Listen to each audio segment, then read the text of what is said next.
আৰু সেই পইচাৰ নিয়মসমূহ যদি আমি নাজানো তেনেহলে কোটিপতিৰ পৰা ভিক্ষাৰী হ'বলৈ আমাক বেছি সময় নালাগে। সেই নমস্কাৰ বন্ধু বান্ধৱীসকল, আপোনালোক সকলোকে পুনৰবাৰ মই সুৰজ ছেত্ৰীয়ে হেঁপাহ জানিবলৈ ইউটিউব চেনেলত স্বাগতম জনাইছো। বন্ধু বান্ধৱীসকল, আশা কৰিছো আপোনালোক সকলোৰে খবৰ খাতি ভাল। বন্ধু বান্ধৱীসকল, আজিৰ এই ভিডিঅ'ত মই আপোনালোকক কম পইচাৰ 4টা নিয়মৰ কথা। আপোনালোকে হয়তো এতিয়া আচৰিত হৈছে যে পইচাৰ আকৌ কি নিয়ম থাকে। আমি এটা কথা জানো যে পইচা উপাৰ্জন কৰিব লাগে, জমা কৰিব লাগে, খৰচ কৰিব লাগে, আৰু তাৰ বাহিৰেনো পইচাৰ কি নিয়ম থাকে। কিন্তু বন্ধু বান্ধৱীসকল, আপোনালোকে জানি আচৰিত হ'ব যে পইচাৰো বহুতো নিয়ম থাকে, আৰু সেই পইচাৰ নিয়মসমূহ যদি আমি নাজানো তেনেহলে কোটিপতিৰ পৰা ভিক্ষাৰী হ'বলৈ আমাক বেছি সময় নালাগে। সেইকাৰণে আমি পইচাৰ নিয়মসমূহ জনাটো অতি দৰকাৰী। আৰু আজিৰ এই ভিডিঅ'ত মই আপোনালোকক সেই বহুতো নিয়মৰ ভিতৰত 4টা নিয়মৰ কথা কম। আপোনালোকে ভিডিঅ'টো প্ৰথমৰ পৰা শেষলৈ মনোযোগ দি চাব। বন্ধু বান্ধৱীসকল, মই আপোনালোকক আগৰ ভিডিঅ'বোৰত কৈছিলো যে আমি কম টকা পইচাত কেনেকৈ ব্যৱসায় আৰম্ভ কৰিব পাৰো বা আমি কেনেকৈ সহজতে টকা পইচা উপাৰ্জন কৰিব পাৰো। আপোনালোকে যদি সেই ভিডিঅ'সমূহ এতিয়ালৈকে চোৱা নাই তেনেহলে ডেছক্ৰিপশ্যনত মই লিংক দি দিছো, আপোনালোকে ক্লিক কৰি সেই সকলোবোৰ ভিডিঅ' চাব পাৰে। ঠিক আছে, আমি সকলোবোৰ ভিডিঅ' চাই শিকি ললো যে আমি কেনেকৈ টকা পইচা উপাৰ্জন কৰিব লাগে। কিন্তু আমি যদি পইচাৰ সঠিক ব্যৱহাৰ নাজানো, পইচাৰ সঠিক নিয়ম যদি নাজানো তেনেহলে আমি কোটিপতিৰ পৰা ভিক্ষাৰী হ'বলৈ বেছি সময় নালাগে। সেইকাৰণে এই পইণ্ট কেইটা আপোনালোকে মনোযোগ দি চাব বা এই ভিডিঅ'টো আপোনালোকে ভালদৰে চাব। বন্ধু বান্ধৱীসকল, পইচাৰ প্ৰথম নিয়মটো হৈছে যে আমি পইচা জমা কৰাতকৈ পইচা ইনভেষ্ট কৰাত গুৰুত্ব দিব লাগে। বহুতেই কি কৰে, পইচা সাঁচি থৈ দিয়ে, পইচা জমা কৰি থৈ দিয়ে, ঘৰৰ কোনোবা এচুকত বা বেংকৰ ছেভিংছ একাউণ্টত পইচা জমা কৰি থৈ দিয়ে, যাৰ ফলত পইচা নাবাঢ়ে। যিমান থৈছিল, 10,000 যদি থৈছিল, 20,000 যদি থৈছিল, 10 বছৰৰ পিছতো সিমানেই থাকে। কিন্তু আমি সেইটো নকৰি, পইচা জমা নকৰি, আমি পইচা ছেভ নকৰি আমি ছেভ টু ইনভেষ্ট কৰিব লাগিব। তাৰ দ্বাৰা আমি আৰু বহু টকা উপাৰ্জন কৰিব পাৰো। এই কথাটো বুজিবৰ কাৰণে আপোনালোকক মই এটা সৰু উদাহৰণ দিছো। মোৰ ঘৰৰ ওচৰৰ ভাইটি এটা এদিন আহি মোক ক'লে যে দাদা, মোৰ লগত ইমান টকা আছে, মই কি কৰো? তেতিয়া মই তাক ক'লো যে চা, বৰ্তমান সময়ত ব্ৰইলাৰৰ ৰেটটো বহুত হাই হৈ আছে, ব্ৰইলাৰৰ দাম বহুত বেছি হৈ আছে। তই কাম এটা কৰি দে, এইখিনি সময়তে তই 150 ব্ৰইলাৰ আনি পুহি দে। তোৰ লগত যিমানখিনি টকা আছে সেইখিনিৰ ভিতৰত তই 150 ব্ৰইলাৰ আনি পুহি দে, পুহিলে তই লাভত থাকিবি।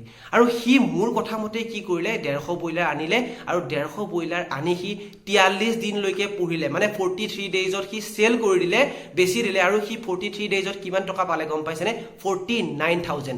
আৰু এই 150 ব্ৰইলাৰ পুহিবৰ কাৰণে তাৰ কিমান খৰচ হৈছে জানেনে? 36,000। 49,000ৰ পৰা যদি আমি 36,000 মাইনাছ কৰি দিওঁ তেনেহ'লে কিমান হ'ব?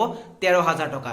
মানে সি 43 দিনত 13,000 টকা লাভ পালে, উপাৰ্জন কৰিলে। আৰু যদি সি সেইটো নকৰি সেই পইচাখিনি যদি জমা কৰি থৈ দিলে হয় বেংকৰ ছেভিংছ একাউণ্টত বা ঘৰৰ যদি ক'ৰবাত জমা কৰি থৈ দিলে হয়, সি 13,000 টকা লাভ কৰিব পাৰিলে হয়নে? 13,000 টকা তাৰ বাঢ়িলে হয়নে?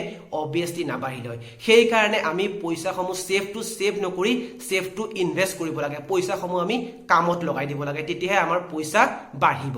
আৰু এতিয়া আহিছো 2 নম্বৰ পইণ্টলৈ। পইচাৰ 2 নম্বৰ নিয়মটো হৈছে যে আমি পইচাৰ পিছত দৌৰিবলৈ বাদ দিব লাগিব, পইচাক আমাৰ পিছত দৌৰাব লাগিব। তাৰ কাৰণে আমি নিজক পাকৈত কৰিব লাগিব। আমি বহুত ভাল ভাল কিতাপ পঢ়িব লাগিব। পইচাৰ লগত জড়িত যিবিলাক কিতাপ থাকে সেই কিতাপবিলাক আমি পঢ়িব লাগিব। আৰু আমি নিজক পাকৈত কৰি নিজৰ স্কিলবিলাক আমি ডেভেলপ কৰি আমি নিজকে এনেকৈ গঢ়ি তুলিব লাগিব যাতে আমি যিমান টকা বিচাৰো মানুহে সিমান টকা দিবলৈ আমাক সাজু হয়, আমাৰ টেলেণ্টক সিমান টকা দিবলৈ মানুহে সাজু হয়। মই এনে কিছুমান মানুহক দেখা পাইছো যিবিলাক মানুহে 10-15 মিনিট ভাষণ দি লাখ লাখ টকা উপাৰ্জন কৰি আছে। সেইকাৰণে আমি প্ৰথমে নিজৰ যি টেলেণ্ট আছে সেই টেলেণ্টবোৰ আমি বিকশিত কৰিব লাগিব। নিজৰ যি প্ৰতিভা আছে সেই প্ৰতিভা বিকাশত আমি গুৰুত্ব দিব লাগিব। তাৰপিছত পইচা নিজে নিজে আহিব। ক'ৰ পৰা আহিব আপোনালোকে নিজে গম নাপাব। আপোনালোকে হয়তো ধনী ব্যক্তি ৱাৰেন বাফেটক চিনি পায় বা ৱাৰেন বাফেটৰ নাম শুনিছে। তেখেতক বেষ্ট ইনভেষ্টৰ বুলি কোৱা হয়। আৰু তেখেতে কৈছিল যে first you learn then you earn. প্ৰথমে তুমি যিমান পাৰা শিকা আৰু তাৰ পিছত উপাৰ্জন কৰা। প্ৰথমে যিমান পাৰা শিকি লোৱা আৰু সেই জ্ঞান তুমি প্ৰেক্টিকেলি এপ্লাই কৰা, তাৰ পাছত পইচা কেনেকৈ আহিব তুমি গমেই নাপাবা। সেইকাৰণে প্ৰথমে আমি শিকাত গুৰুত্ব দিব লাগে। পইচাৰ লগত জড়িত যিবিলাক কিতাপ আছে সেই কিতাপসমূহ আমি পঢ়িব লাগিব, আৰু পঢ়ি আমি জ্ঞান অৰ্জন কৰি তাৰ পিছত আমি উপাৰ্জন কৰিব লাগে। আৰু এতিয়া আহিছো পইচাৰ 3 নম্বৰ নিয়মটোলৈ। আৰু পইচাৰ 3 নম্বৰ নিয়মটো হৈছে যে আমি যিমান উপাৰ্জন কৰো তাতকৈ কম পৰিমাণে খৰচ কৰিব লাগে। পৃথিৱীৰ যিবিলাক ধনী ধনী ব্যক্তি আছে তেওঁলোকেও সেইটোৱে কৰে। যিমান ইনকাম কৰে তাতকৈ তেওঁলোকে কম পৰিমাণে খৰচ কৰে। তেওঁলোকে পৰাপক্ষত চিম্পলকে থাকিবলৈ চেষ্টা কৰে আৰু কমকৈ তেওঁলোকে খৰচ কৰিবলৈ চেষ্টা কৰে আৰু আমি খৰচ কৰিলেও এনেকুৱা কামত খৰচ কৰিব লাগিব য'ৰ পৰা আমাৰ পইচা আহে আমি এনেকুৱা কামত পইচা খৰচ কৰিব নালাগিব য'ৰ পৰা আমাৰ পইচা যায় ধৰি লওক দামী দামী জোতা দামী দামী ফোন দামী দামী কাপোৰ এইবিলাকত আমি পইচা খৰচ কৰিব নালাগে আমি এনেকুৱা ঠাইত পইচা খৰচ কৰিব লাগে য'ৰ পৰা আমাৰ পইচা উপাৰ্জন হয় ধৰি লওক কিবা মেচিন কিনিলো কিবা মানে য'ৰ পৰা আমাৰ পইচা আহে তাত আমি পইচা খৰচ কৰিব লাগিব আপোনালোকক যে অলপ আগতে মই এটা উদাহৰণ দিছিলো যে মোৰ ঘৰৰ ওচৰৰ ভাইটি এটাই ব্ৰইলাৰ পুহি 43 দিনত 13,000 টকা উপাৰ্জন কৰিলে বুলি সি যদি সেইটো নকৰি সেই ব্ৰইলাৰ নপুহি যদি সেই 36,000 টকাখিনি যদি সি আইফোন কিনি দিলে হয় কিবা দামী বস্তু কিনাত যদি খৰচ কৰি দিলে হয় তেনেহলে সি 13,000 টকা উপাৰ্জন কৰিব পাৰিলে হয় নে অবিয়াসলি নোৱাৰিলে হয় সি 36,000 টকা দি পেলাই আইফোনটো কিনিলে হয় তাৰ পাছত তাৰ গোটেইখিনি পইচা খৰচ হৈ গলে হয় তাৰ পইচা হাতত শেষ তাৰ